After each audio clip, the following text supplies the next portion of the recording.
مسئولیت خودش انجام میکرد. یک کس کوشش میکند مثلا درد دیده شده، مادر است، پدر است، جمع دیده است، رئیس حزب است، پرابلمش رو مطرح میکند، طرف دیگر یا حمایت میکند یا برعکس هجومی جوابی میکند که مثلا ما داریم در مردم هم که اگر روی شرف فرزانی کار میگه همسایه که گوشتم یه وقت دوزی من زده بود و این بحث کشانده میشد به طرف دیگر که چرا چند سال پیش مثلا اعضای حزب نظر یک مشکلی را صادر کرد. ولی حالا حتما من باور دارم که بعد بازگشتن نتیجه فکر میکنم اگر همین خودش کمک کرده باشد برای فکر کردن این بهترین کار است.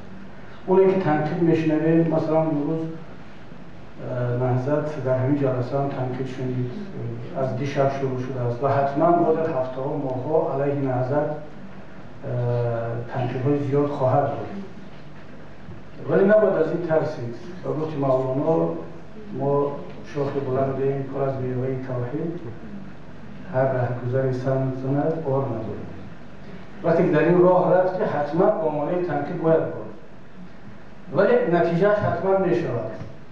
مردم این تنقیدها رو فراموش میکنن، مردم این بحثا از بین میرود، ولی بعد 5 سال 6 سال ما یک جامعه دیگر خواهیم داشت که در اون شکنجه کمتر است. حتما دوستان عزیز، حتما یک روز ما شما به این مشکل دچار خواهیم شد. رئیس نهضت هم دچار می شود، پرکرور گنرالی هم دچار می شود.